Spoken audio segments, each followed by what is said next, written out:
Olá pessoal, tudo bem? Espero que sim, né? Tô com saudade de vocês, mas o nosso trabalho não pode parar, né? Eu tenho colocado muita coisa para vocês aí no plural.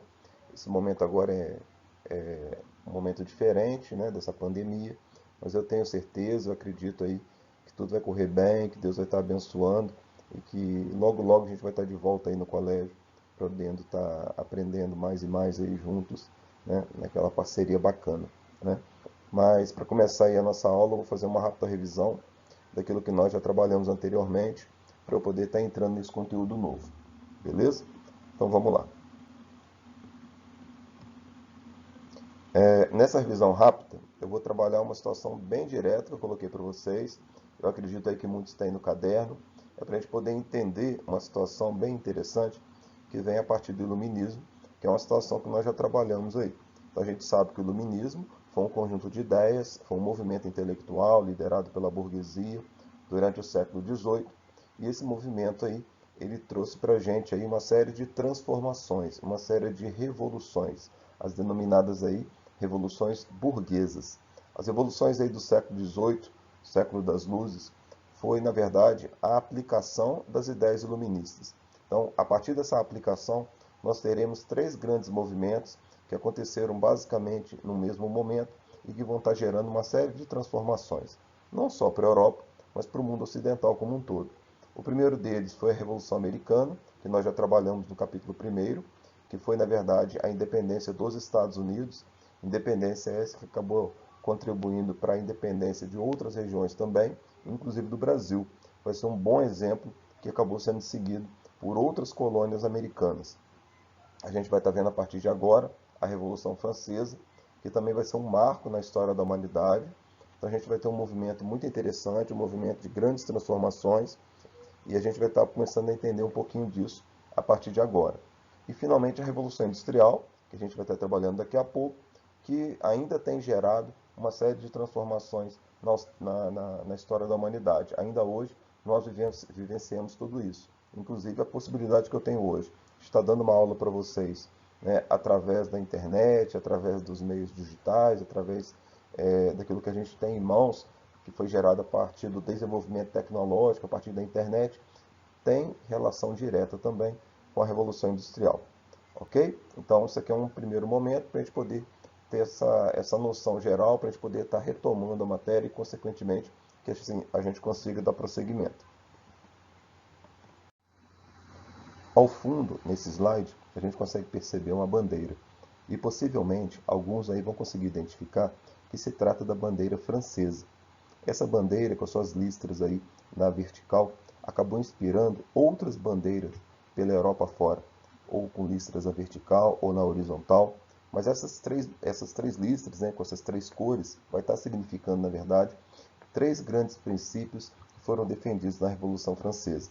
Revolução Francesa essa, que não foi um movimento com características populares, foi um movimento liderado pela burguesia, com a participação popular. A população vai estar dando volume a esse movimento, mas quem encabeça esse movimento é a burguesia, que vai estar buscando, na verdade, lutar, vai estar buscando uma luta, uma disputa, vai estar buscando combater alguns privilégios. No entanto, essa burguesia, quando chega ao poder, ela começa a buscar esses privilégios para si também. A burguesia, na Revolução Francesa, é como se fosse uma locomotiva. Ela puxa a revolução propriamente dita. E quem vai estar dando volume, quem vai estar significando aí, quem vai estar sendo comparado aos vagões é o povão de maneira geral. São os trabalhadores urbanos, são os camponeses, são os desempregados, são aquelas pessoas que viviam na marginalidade nas cidades. Essas pessoas dão volume a esse movimento. Mas a burguesia, quando chega ao poder, ela acaba deixando de lado essa população e acaba buscando seus próprios privilégios. A Revolução Francesa, portanto, foi um movimento extremamente importante, foi um movimento longo, né, como o pessoal pode perceber, ele durou 10 anos, de 1789 a 1799. E até hoje a gente consegue perceber pelo mundo afora, destacadamente no mundo ocidental, características, influências da Revolução Francesa. A nossa própria Constituição Federal, lá no seu artigo 5º, fala assim: todos são iguais perante a lei. Então, o artigo 5º, que é o artigo um dos mais importantes da nossa Constituição, começa falando de igualdade, Claro que no papel tudo é muito bonito, que no papel tudo é muito aceito, mas nem sempre é assim. Mas fala-se de igualdade. Porém, na Revolução Francesa também se falava de liberdade. Aí eu pergunto, liberdade para quem? Também se falava de fraternidade, né, tratar o outro como um irmão. Aí eu pergunto, esse tratamento seria dispensado a quem? Esse movimento, como eu falei, foi hiper importante para a história da humanidade. Porém, a gente não pode deixar de mencionar que era justamente a burguesia atuando em favor da própria burguesia. Ok? A França corresponde aproximadamente aí ao tamanho do território de Minas Gerais. É um país extremamente importante, é um país bastante desenvolvido, é um país que tem uma economia muito, muito forte, é um país aí que tem um IDH, um índice de desenvolvimento humano muito alto, e a gente consegue perceber na França aí, a partir do mapa, algumas particularidades. Aí a divisa, né, primeiramente com alguns países muito importantes no cenário internacional. A Espanha, a gente consegue perceber um pouco mais aqui abaixo, à esquerda. A gente consegue perceber também que a França faz fronteira com a Itália, faz fronteira com a Suíça, faz fronteira com o Luxemburgo, faz fronteira com a Bélgica. Porém, o país mais importante e que durante muito tempo a França teve problemas foi com a Inglaterra, né? Então a Inglaterra não faz exatamente uma divisa com a França, mas ela tem um elo de ligação entre as duas aí, a partir do Canal da Mancha. Se o pessoal observar mais ao alto aí, né, ao norte do mapa, a gente consegue perceber a proximidade aí do território francês com o território da Grã-Bretanha. Então a gente consegue ver a partir do mapa que a posição geográfica da França ela é muito importante, a localização dela é extraordinária dentro do contexto aí da Europa Ocidental. Devido a isso, a gente consegue perceber também, e eu não poderia deixar de falar, de uma ligação direta que existe hoje, subaquática, entre a França e a Inglaterra, que é o chamado Eurotúnel.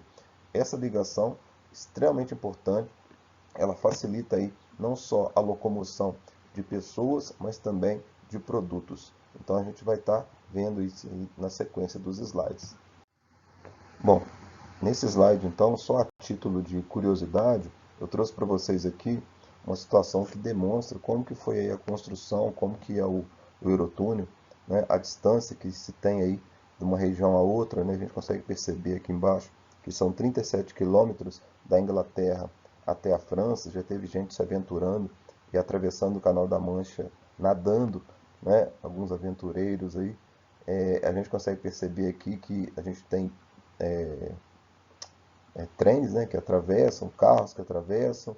Então, assim, é um ponto de ligação muito importante aí. Mas isso aqui eu trouxe simplesmente a título de curiosidade aí, para vocês terem uma noção melhor daquilo que existe hoje no território francês, essa ligação que existe.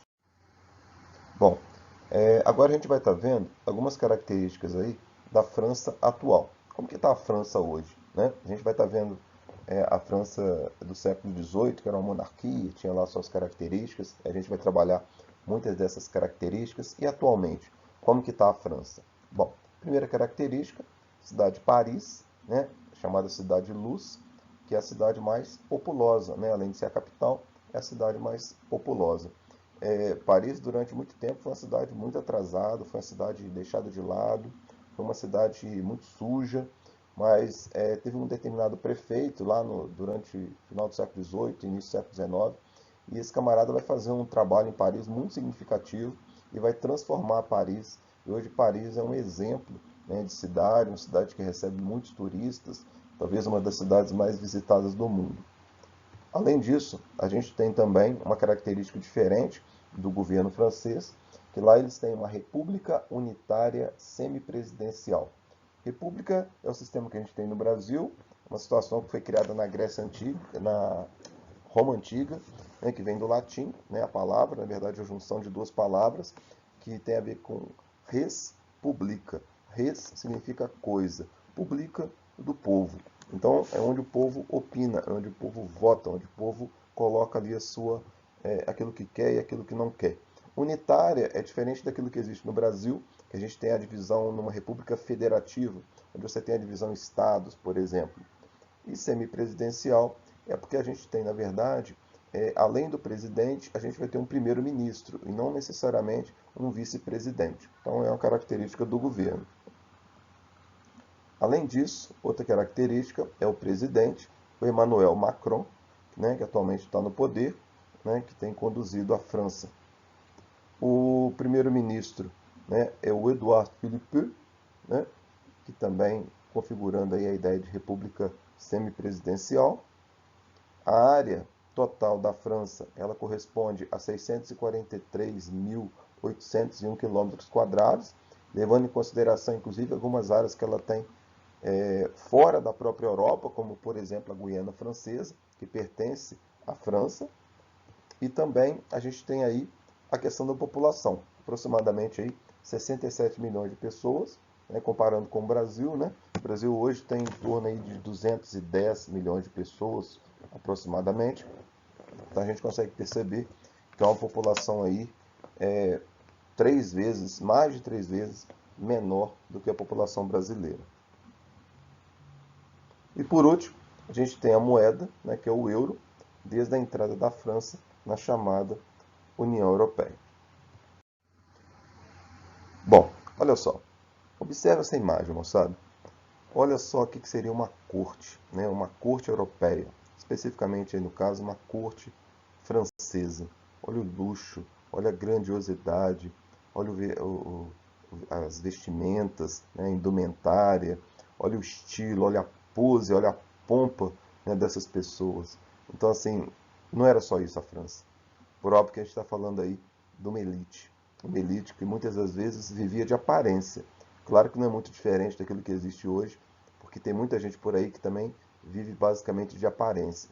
E ali, muitas dessas pessoas estavam ligadas ao rei, faziam parte da corte francesa e usufruíam de alguns benefícios, ou melhor, de muitos benefícios perante aí esse rei.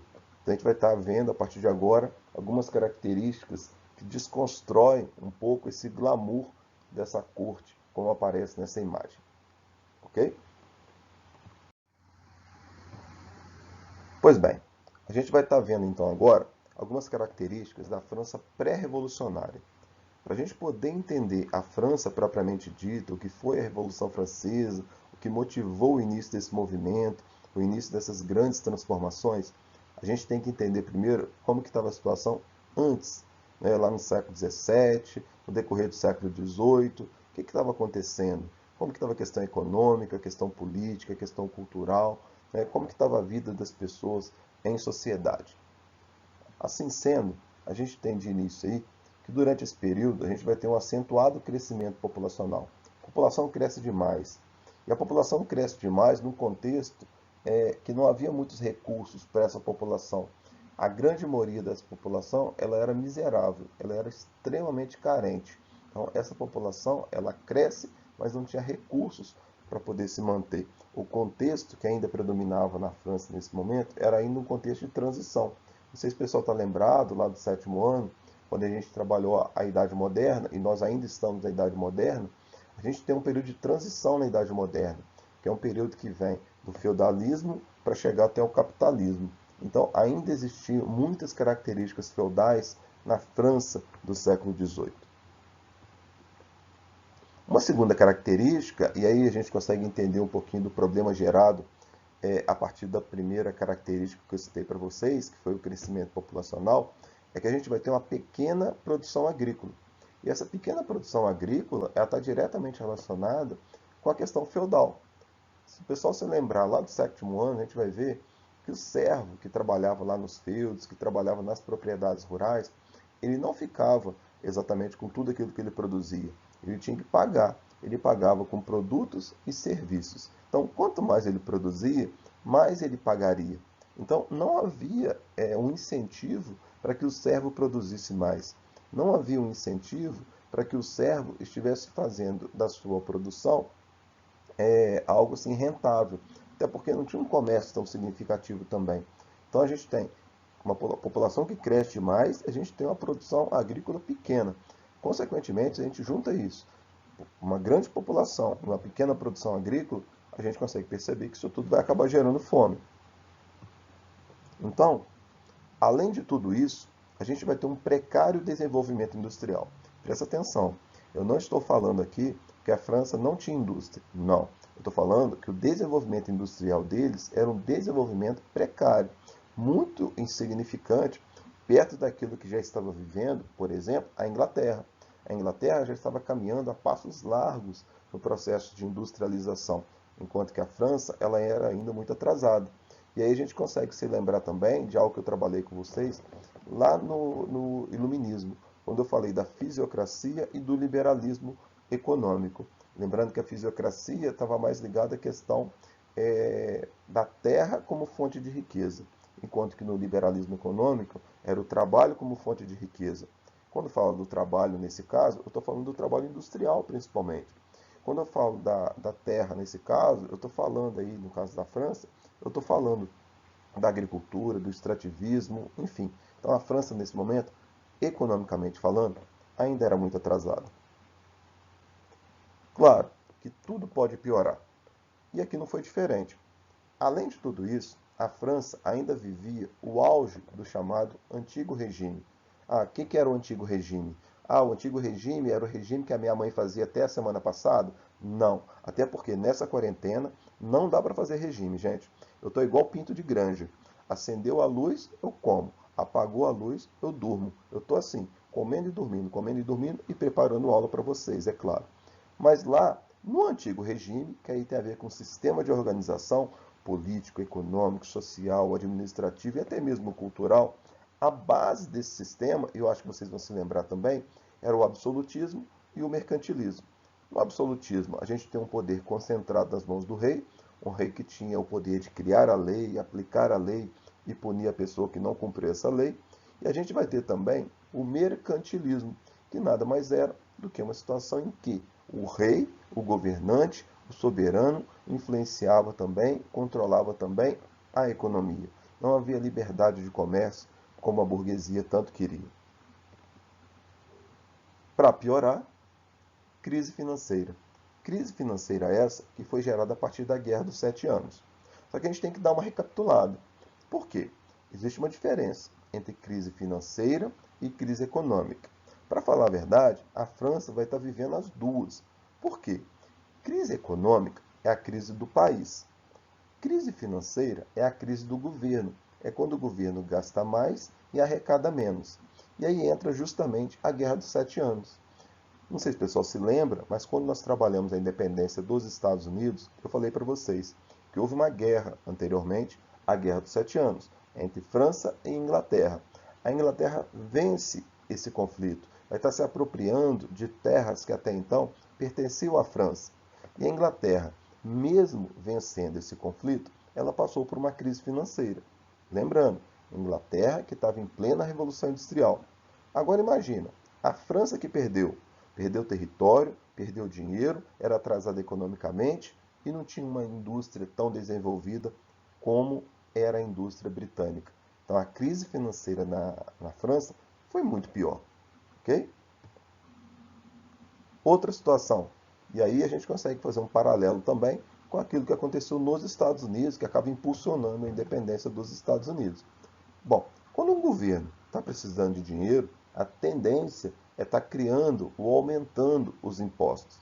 Cria novos tributos, aumenta os tributos que já existiam, para tentar arrecadar mais dinheiro da população de maneira geral. Por exemplo, hoje a gente está vendo que o Brasil, e não só o Brasil, mas o mundo, está passando por um problema gerado a partir justamente dessa pandemia, né, desse problema aí do Covid-19.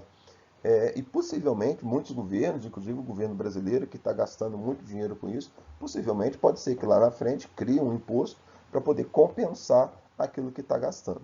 Beleza? E aqui não foi diferente. O governo francês vai estar criando novos tributos aí para que esteja sendo recompensado por aquilo que foi gasto na Guerra dos 7 Anos. Além de tudo, a gente tem que destacar também a influência das ideias iluministas, né? O movimento iluminista, que defendia a liberdade e a razão, ele começou efetivamente na França, a partir do início do século XVIII, já questionando o poder concentrado nas mãos do rei, já questionando o privilégio de alguns grupos sociais, já questionando a influência do rei na questão financeira, enfim, na questão econômica. Então, o iluminismo vai ser o movimento que vai dar a base para que tudo aconteça da maneira como tem que acontecer, né, a partir desse movimento revolucionário. E por último, né, eu deixei de maneira proposital aqui a ideia da sociedade estamental. O que tem a ver a sociedade estamental com tudo isso? O que é uma sociedade estamental? Bom, sociedade estamental é uma sociedade dividida em estados. É diferente da sociedade de classes. Por exemplo, hoje no Brasil a gente tem várias classes sociais. De acordo aí com o IBGE, a gente tem classe A, B, C, D, E e por aí vai. Aqui não, a gente tinha basicamente três estados. E uma das características desses três estados era que para você sair de um estado e para o outro era muito complicado. Quando eu falo estado aqui, não estou falando de estado Minas Gerais, São Paulo, Rio, não. Estou falando de uma situação social. Para você poder entender melhor, essa ideia de sociedade estamental está diretamente relacionada com a questão dos novos tributos. Por quê? Porque haviam determinados estados que não pagavam impostos. Eles tinham o privilégio de não pagar impostos. Desde quando? Desde o início da criação da França propriamente dita, desde o início da monarquia nacional francesa. E esses grupos, eles não queriam perder seus privilégios. E a gente vai estar vendo isso já no próximo slide. Observe só. Olha só, a gente tem aqui então como que estava organizada de maneira geral a sociedade francesa. A gente tinha nesse momento na França aproximadamente 25 milhões de pessoas. Desses 25 milhões de pessoas, 0,5% correspondia ao clero. Clero esse que era subdividido em alto clero e baixo clero. Alto clero seriam os bispos, cardeais, né, o pessoal que, da cúpula da igreja, enquanto que o baixo clero seriam os padres, de maneira geral. Você tinha também a nobreza, que correspondia aí a mais ou menos 1,5%, o clero era 0,5% da população, a nobreza 1,5% da população. Nobreza essa que poderia ser subdividida também em dois grupos. A nobreza de sangue, ou seja, aquela pessoa que nasceu nobre, e a nobreza de toga. Por que de toga? É o camarada que comprou um título de nobreza. Ele comprou um título para ser um marquês, um conde, um visconde, um barão. Ele pagava, obviamente, por isso, para o rei, para o governo francês. E quem tinha dinheiro para comprar um título de nobreza? A burguesia. Então, muitos burgueses, eles conseguiam ter aí dinheiro e, consequentemente, compravam títulos de nobreza para terem um tratamento mais privilegiado. Mas a grande maioria não tinha condição e correspondia, na verdade, ao terceiro estado, que vai ser a burguesia mais o povão. Ah, eu posso colocar numa prova o povão? Claro que pode. Seriam os camponeses, trabalhadores, pessoas de maneira geral que compunham a base da sociedade. Então, essa galera correspondia a 98% da população. E era justamente essa galera que bancava o primeiro e o segundo estados. Então, 98% dessa galera vai estar bancando os 2% aí dos dois grupos anteriores. Tudo bem?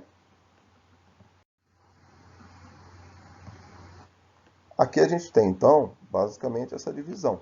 A gente tem o clero, a nobreza, os privilegiados, enquanto a gente tem do outro lado a burguesia, né, o povão, o terceiro estado, que correspondia aos não privilegiados. Então, os privilegiados, eles tinham direitos. Os não privilegiados, eles tinham deveres. Em uma sociedade democrática, pelo menos, como a nossa, existem pessoas que têm direitos e deveres. A gente não pode ter só o privilegiado ou ter só aquele que não é privilegiado. As duas coisas, elas se complementam. Claro que na prática, no Brasil, por exemplo, a gente consegue perceber que tem pessoas que são mais privilegiadas do que a outra. Mas, no geral, isso não deveria acontecer. É isso aí, gente. Possivelmente alguns aí estão curiosos, pensando, e agora? Como é que vai ficar? O que, é que vai acontecer? Quando que vai ter treta? Quando que vai ter voadora no peito? Calma, gente. Vai chegar esse momento. Calma. O negócio vai acontecer de maneira tranquila, tranquila dentro dos parâmetros históricos, é claro. Mas o que eu posso dizer para vocês agora é: aguardem as cenas dos próximos capítulos. Galera, eu tô igual Rede Globo. Galera, isso a Globo não mostra. Um beijo para vocês, tudo de bom. Tô com saudades. Até a próxima.